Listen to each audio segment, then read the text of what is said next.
welcome everyone to the Tesla D event. There's been a lot of speculation as to what the D stands for. Yes, well, you'll notice my pants have Velcro seams.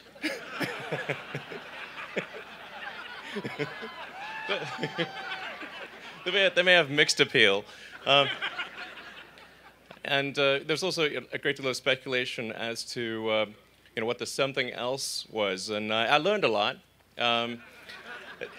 including things that I didn't think were physically possible. Let's go to the first D. As you've probably learned by the internet, since it's impossible to keep anything private these days, the D stands for dual motor. So let's bring up this slide. So there you can see you've got a motor in the front and a motor in the back, hence the dual nature of it. But what would be greater than sort of seeing a slide is to show you the actual car. So let's release the Titan.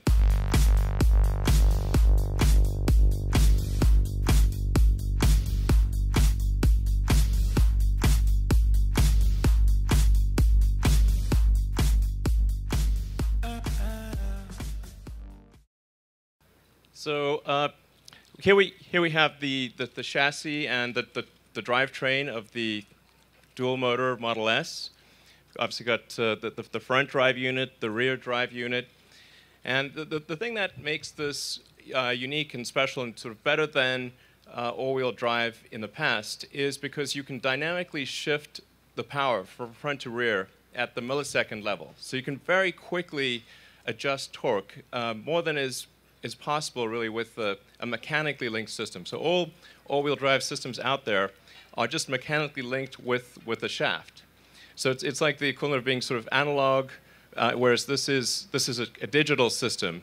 So with a system like this, it's inherently able to achieve better road holding than a mechanically linked system that's just there with a single engine. And we're able to actually improve almost everything about the car, which is, it's a rare case that you're able to do something like that. So the acceleration gets a little faster, the top speed is higher, and something that's I think that is for the first time ever, the range, the efficiency actually increases. Okay, so.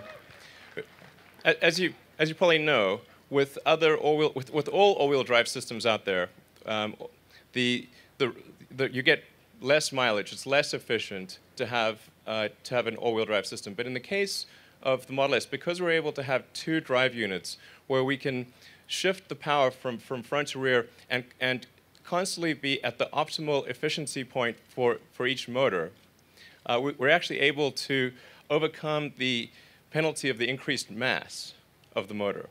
So any given motor or engine has a power versus efficiency curve, and the default behavior of the car will be, the first priority, of course, will be traction control, road holding, and then the second will be efficiency, and then as soon as you punch the accelerator, it'll just go to max power. And efficiency, obviously, is less of a concern in that situation. But literally everything improves about the car with dual motor. There's no sort of technical drawback in this case. We've also in the highest power version, the P85D, we've actually retained the larger rear motor and added the medium-sized motor to the front, which basically gives the car about half again as much power. Because the P85 started was pretty good, on the power front. As probably a bunch of you have those cars. But this car is nuts. It's like taking off from a carrier deck. It's just bananas. It's like having your own personal roller coaster that you can just use at any time. So that it's really mind-blowing. In fact, the target that we had for performance was to try to meet one of the greatest. The acceleration of one of the greatest supercars of all time, which is the McLaren F1. And so we were able to actually achieve a 3.2 seconds 0 to 60.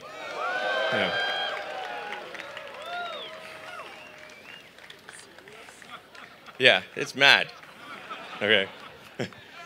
In fact, just we're going to have an option in the option selection. You'll be able to choose 3 settings, which is normal, sport, and insane. It will actually say insane. It's true. So that's it's pretty exciting. We're really proud of what our engineering team has been able to accomplish here. It took a lot of effort, and I think we've got a technical solution we can be really proud of. And it's also one that will continue to improve over time. So as we'll roll out the initial cars with dual motor, but then we'll keep updating the software and firmware and improving, for instance, the torque vectoring and the road holding under various circumstances. So it'll keep improving by nuances over time. All right, so let's move to the something else, which so we've been able to accelerate autopilot and bring it to market faster than originally anticipated. In fact, what people haven't quite realized is that all cars produced for the past 2 weeks have the autopilot hardware. So it's actually in production. In fact, every car coming off the line in Tesla at the factory has the autopilot hardware. So let's look at the various elements of how we're doing autopilot. It consists of a synthesis of 4 different systems. The first is a forward-looking radar. So that's scanning the cars in front of you, and it's quite long range. So it's able to see things at a long distance. It's also able to see through fog, through snow, through sand, through anything, basically. All right, moving on to the A. So it consists of 4 parts. The first part is the long-range radar, which can see through basically anything. And then the next element is a camera with image recognition, so it's able to read stop signs, distinguish pedestrians, look at traffic lights, and also serve as a backup system to the radar. The third system is 360-degree long-range ultrasonic sonar. So this basically establishes a protective cocoon around the vehicle, and it will attempt to make whatever the sort of smart move is from a safety standpoint, looking at the ultrasonics. Now, the good thing about the ultrasonics is they can see even soft objects. So they can see a sort of a small child or even a dog. They're very sensitive, and they operate at all speeds. So we're able to do this from 0 miles an hour to 155 miles an hour. And so it'll detect if there's a car in your blind spot, if you've got a highway barrier on one side, if there's something you might move into in any way possible. And then the final element is integrating that with navigation and basically the GPS system and real-time traffic. So we integrate those 4 systems in. The car can do almost anything.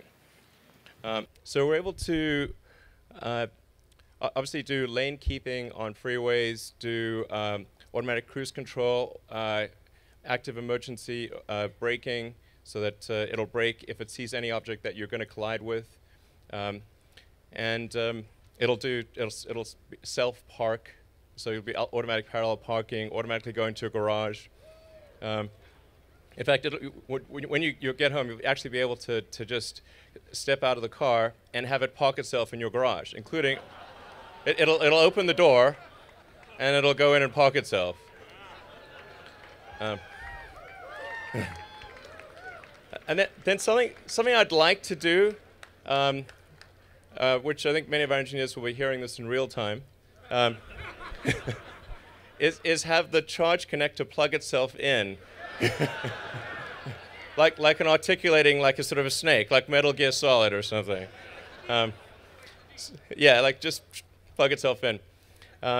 So I think we'll probably do something like that. So then you can just get out of your car and go park itself in your garage.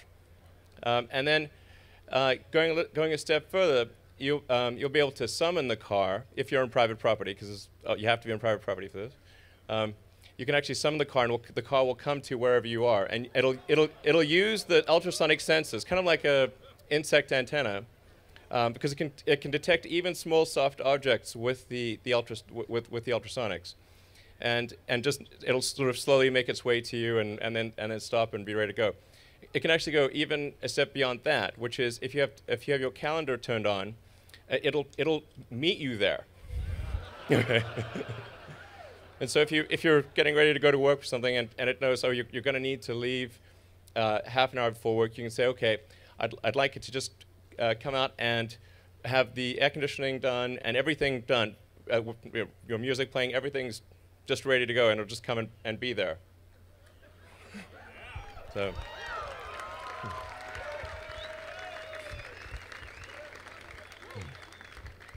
A very important point, though, in addition to the sensors, you have to have precise control. So we have an all-digital control system, high precision, really low latency control system, starting with the motors. Obviously, they're electric motors. They don't have the latency and the sort of slow spool up of gasoline engines. Then we go to the brakes. So one of the big upgrades to the car is an electromechanical braking system. So this is one of the most advanced braking systems in the world. It's able to very precisely control the amount of braking and also get to high braking levels very, very quickly. Instead of having the normal vacuum assist system, this is an electromechanical system.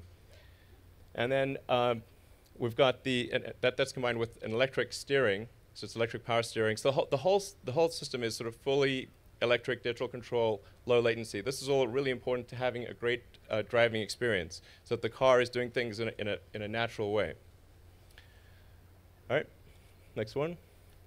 So this gives you a sense of the new interface, and you can actually sort of see where cars or obstacles are around the car on the instrument panel. So it'll actually show cars that are, the distance of the car ahead of you, cars moving to the sides and behind, and you can adjust the sensitivity of the autopilot. So do you want to be in a sort of an aggressive autopilot or less aggressive? Yeah, so it'll warn you with sort of with initially a visual warning if there's a potential collision risk, so it'll turn the object red.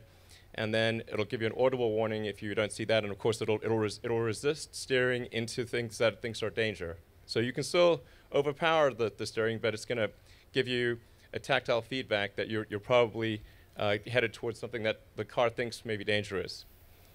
So that's what we have for you tonight. But I mean, my words are nothing compared to the car. So.